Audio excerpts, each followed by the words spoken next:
Vâng, mình xin chào tất cả mọi người nha. Thì ngày hôm nay mình sẽ chia sẻ cho tất cả mọi người một cái banh, một cái lỗi hư hỏng của một cái chiếc âm ly. Chiếc âm ly này là hiệu Omaton nha mọi người. Thì mình nhận cái con âm ly này là trong trường hợp là tiếng nhạc thì vẫn phát ra bình thường. Thì tức là bộ phận công suất và cái mạch music và mạch master vẫn hoạt động bình thường nha mọi người. Nhưng mà lỗi này là khi mà hát karaoke thì echo nó có sau một lát lại mất nha, và cái âm thanh bị nhiễu rất là nhiều. Rồi bây giờ mình sẽ chia sẻ cho anh em cái cách để mà khắc phục cái tình trạng như vậy nha. Thì ở đây mình cũng đã tháo hai cái bo mic ra rồi luôn rồi. Ở đây nó hoạt động bo mic gồm cả 4558. Bo mic này nó cũng khá là hay nha mọi người.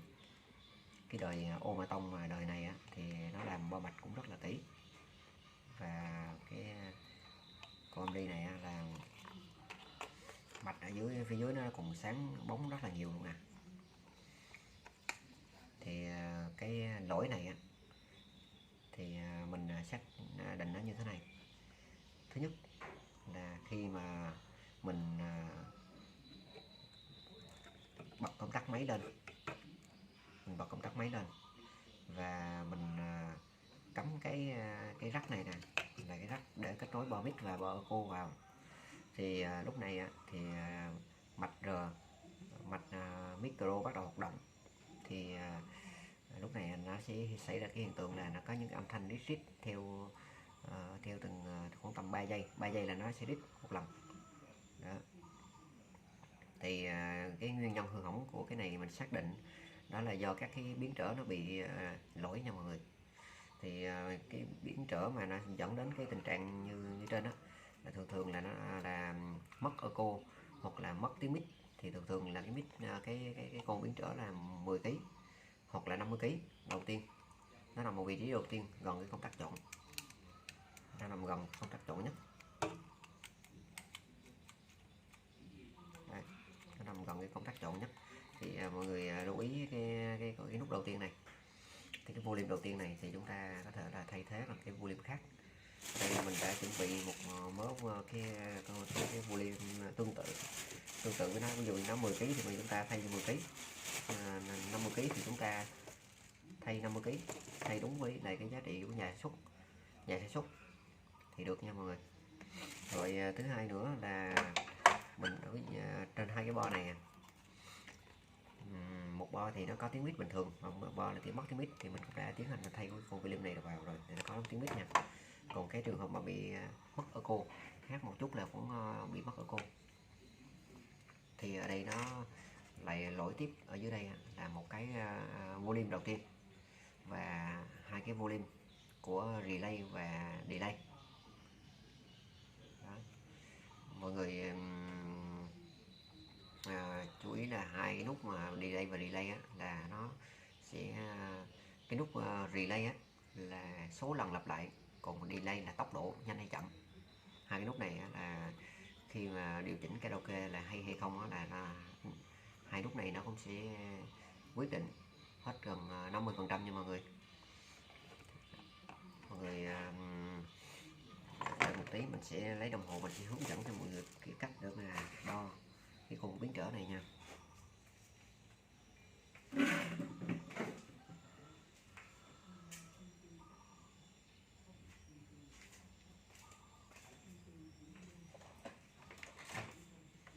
Thì ở đây là mình sẽ sử dụng đồng hồ bạn năng để mình đo nha mọi người.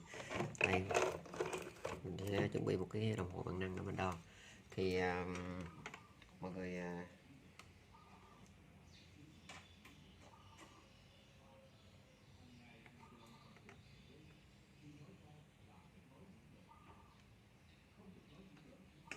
đây.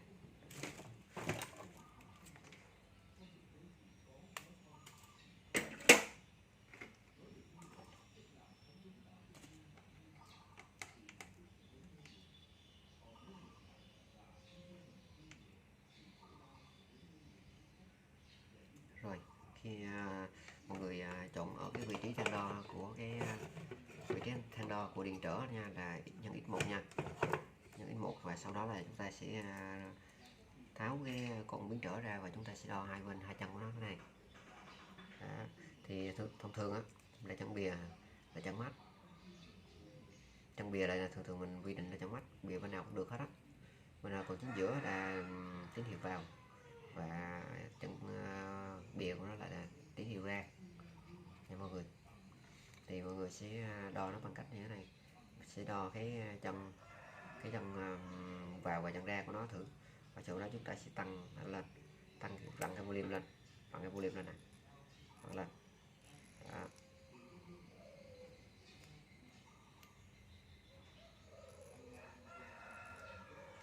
Đó, mọi người cặp cái chân này vào, mọi người dặn lên, dặn xuống, là ví dụ dặn lên đó, dặn lên thì cái giá trị điện trở nó sẽ thay đổi, thì cái kim này nó sẽ thay đổi, thì cái volume này là khi mà mình cặp vào chân in và chân out của nó thì nó sẽ không có cái kim nó không hoạt động nha, là tức là cái vùng volume chúng ta đã bị đổi rồi nha. Chúng ta sẽ đo cho mọi người xem hết là cái con biến trở mới nè, khi đặt vào là nó có giá trị lên nè, chúng ta sẽ tăng giảm xuống thì kim xuống nè, dặn lên đó là kim nó lên nè. Để chúng ta sẽ phân cách đo nó như vậy. Còn cái cách bảo trì bảo dưỡng á, thì mọi người chuẩn bị cho mình một cái chai RB7. Khi mà những cái volume mà nó đo giá trị nó còn lên, nhưng mà cái than của nó còn bị không ăn, thì mọi người tiến hành cho vào cái dầu R7 nè vào trong cái lỗ này, ở trên cái volume nó có một cái lỗ đó, có cái lỗ bên phía tay trái của nó, là chúng ta sẽ xịt vào cái lỗ này. Thì sau đó là chúng ta lắc qua lắc lại nhiều lần là cái volume chúng ta nó sẽ ăn lại nha mọi người. Rồi mình đã khắc phục xong cái panel này rồi nha. Mình sẽ test thử cho mọi người xem luôn nha. Bây giờ mình sẽ gắn vào cái âm ly vào. Thì ở đây nó có những cái lông đền nha mọi người nhớ bỏ vào để cho nó cố định, để cho nó giữ cái nút thì nó cho chắc chắn, cái mạch rờ của chúng ta nó sẽ hoạt động ổn hơn.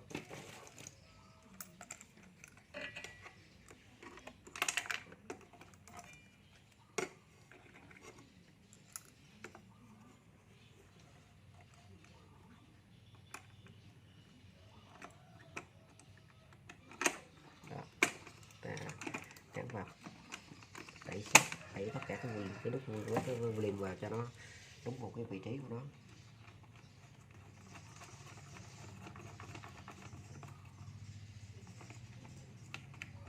Rồi tiếp theo chúng ta sẽ gắn tiếp tục hai cái bò mít vào nha.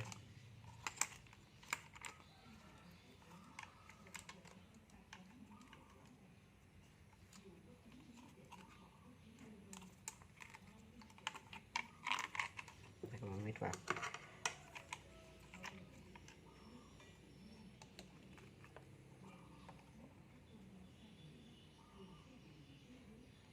Ở đây là chúng ta phát hiện ở đây là một cái nút nhấn của cái nút công tắc chọn của cái bao mít này của nó là nó bị bể rồi nha mọi người. Chúng ta nên thay luôn, bởi vì nếu mà mọi người không thay là để đó là mọi người sẽ không có điều chỉnh được cái độ lợi của nó. Đặc biệt là khi mà người cắm nhạc cụ vào thì sẽ không được nha. Tại vì khi bấm nhạc cụ vào chúng ta sẽ bấm xuống cái độ lợi của nó là âm 20 dB, thì lúc này nhạc cụ nó mới hoạt động nha. Mình sẽ thay luôn cho mọi người luôn.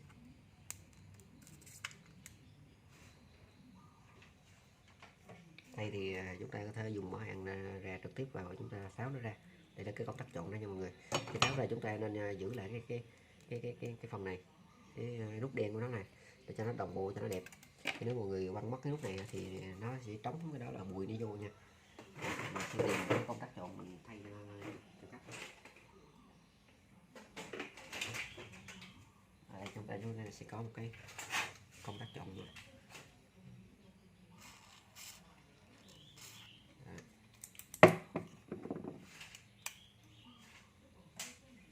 Ta sẽ dùng công tắc chọn này để thay thế cho nó.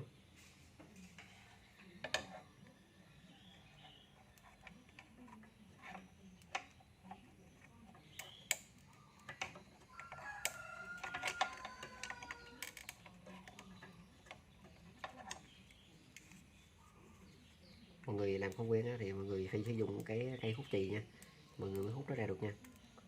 Mình thì mình quen rồi cho nên là mình sẽ bấy nó ra như thế này rất là nhanh, ra vào.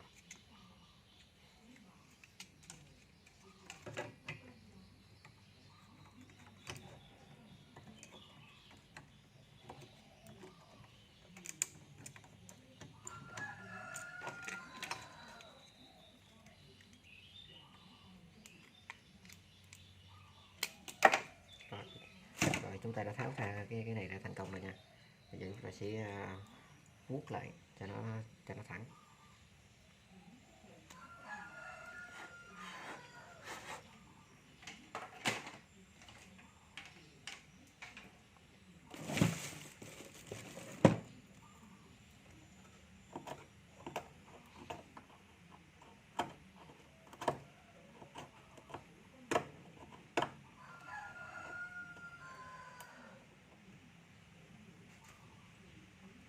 Người chú ý là khi mà chúng ta làm người cầm cái ấm ly á, thì ví dụ như cá chì mà nó rớt xuống trong cái bùn thì chúng ta nó lấy ra nha, cho đỡ những cái trường hợp là nó sẽ bị chặt mạch nha mọi người, cắt nó ra.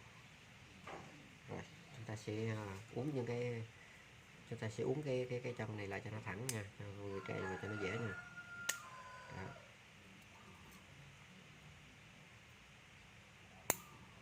Mọi người đợi một xíu nha, mình gắn cái này mình sẽ test thử cho mọi người xem.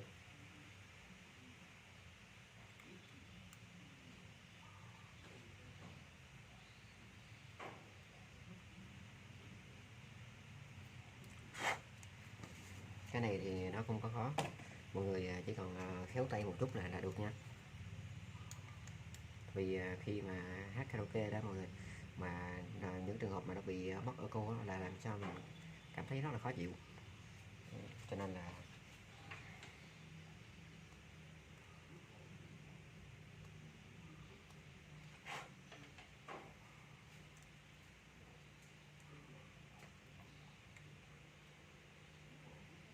rồi chúng ta đặt quay về chiều ra và đúng vào cái chiều của nó nha mọi người.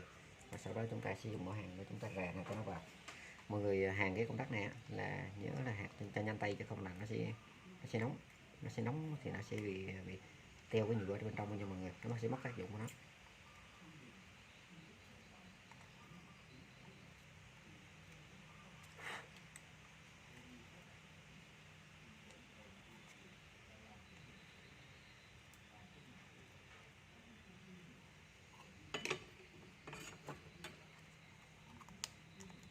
Rồi sau khi chúng ta đã đặt vào và chúng ta cố định lại rồi nha, và chúng ta dùng chì để hàng lại nha.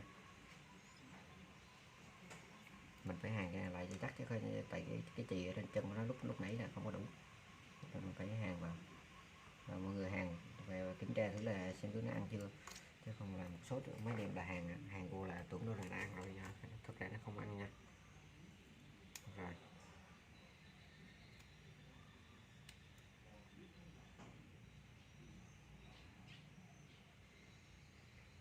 mọi người hàng vào phải đảm bảo chắc chắn là nó đã ăn vào cái chân linh kiện nha, thì nó mới có tác dụng nha, chứ còn mọi người hàng mà nó không ăn á, thì cũng như không nha.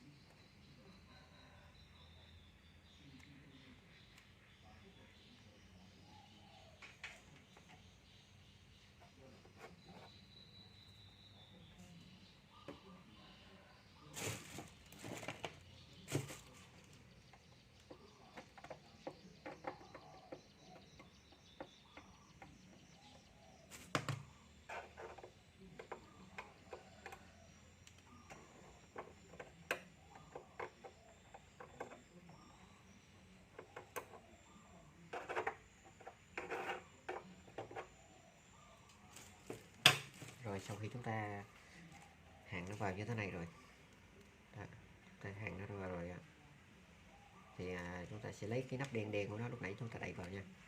Đấy, xong rồi. Rồi sau đó là chúng ta sẽ lắp vào trong cái máy nha mọi người.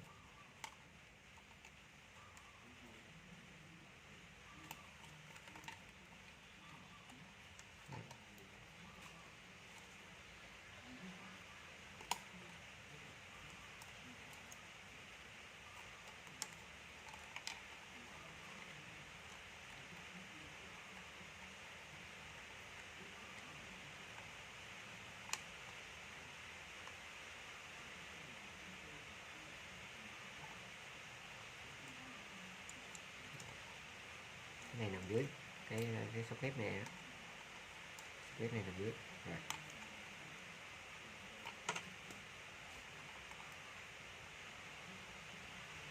Thì thế cho nó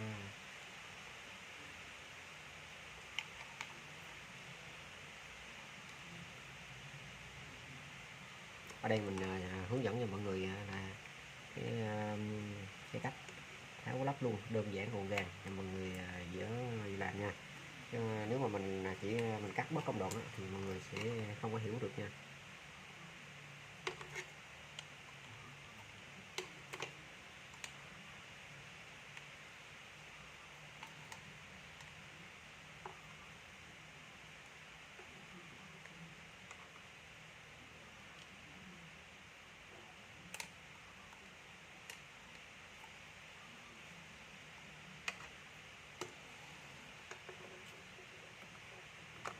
Cái nào thì lúc nãy mà các bạn tháo cái nào ra thì các bạn sẽ lắp vào đúng như cái thứ tự của nó như vậy nha.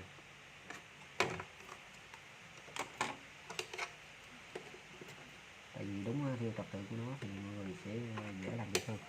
Rồi đúng rồi đó, bây giờ chúng ta sẽ cho những cái lông đền kim loại này vào nha. Có những cái thì nó dùng lông đền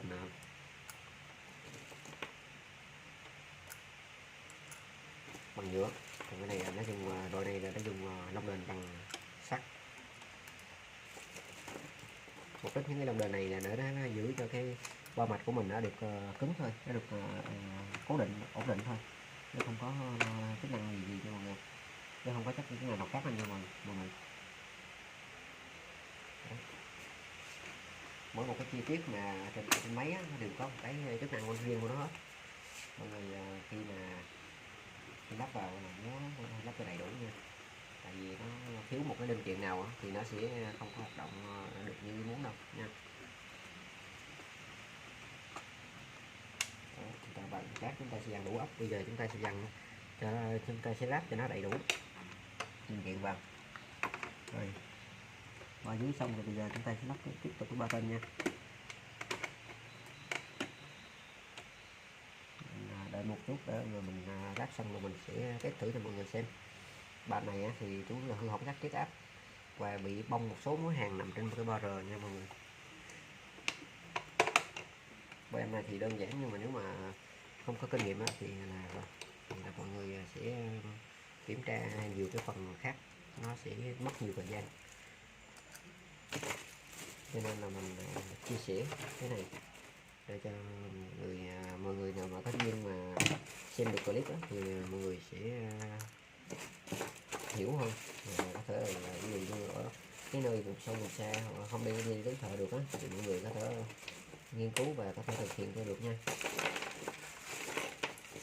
Và mình cũng nói luôn đó là mọi người á, khi mà làm thì nhớ rút điện ra nha, rút điện ra rồi mọi người thao tác làm nha. Còn khi mà trong trường hợp mọi người kiểm tra 12V cộng 12V trừ nằm của cái IC 4558 á, thì mọi người cắm điện vào và cắm điện vào là mọi người nhớ mang giày vào nha, mang giày vào và ngồi trên ghế ngủ cắt tóc và ngồi một cái tư thế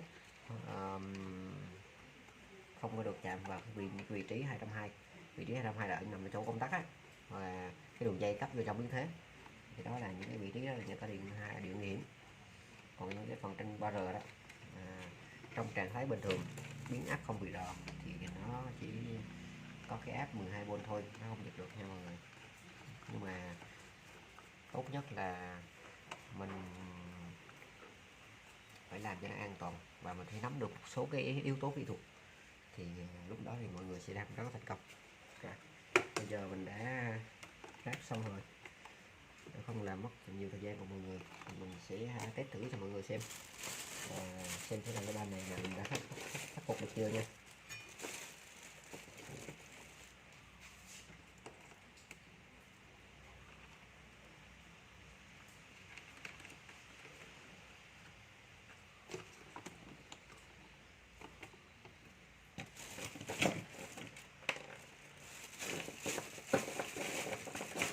Video mình cũng hơi dài, nhưng mà ở đây mình muốn hướng dẫn cho nó kỹ cho mọi người,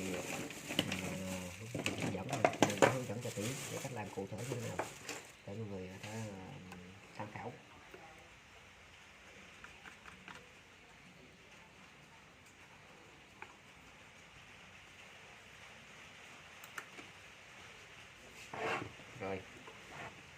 đã kết nối dây loa vào rồi nha, và bây giờ mình sẽ cắm điện.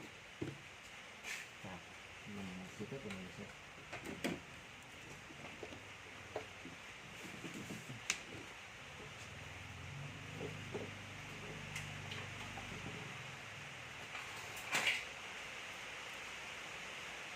bật công tắc này nha mọi người.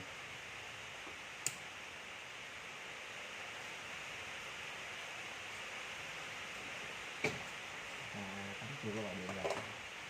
Giờ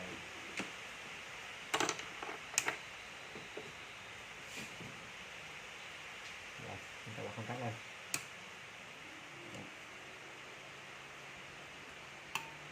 Rồi đây nó đóng rồi nha mọi người. Và tiếp theo chúng ta sẽ cắm cái mic này vào, chúng ta thử.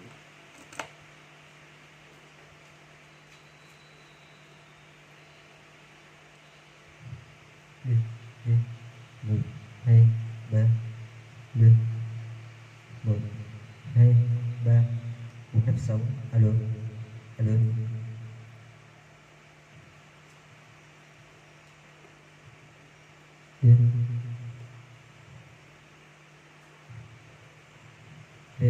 Một, một, một, một, hai, một, hai, hai, hai, hai, hai.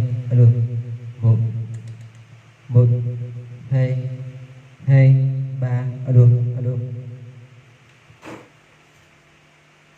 alo, alo. Hai, hai. Alo, alo, alo. Một, hai. Alo, một, một. Alo, một, một, một. Alo, một. Alo. Rồi mình đã thử được thành công rồi nha mọi người. Rồi chúc mọi người thành công nha. Rồi mình xin kết thúc tại video tại đây. Mọi người cứ với mình thì cho mình một lượt chia sẻ, một lượt đăng ký nha. Xin chân thành cảm ơn mọi người nha.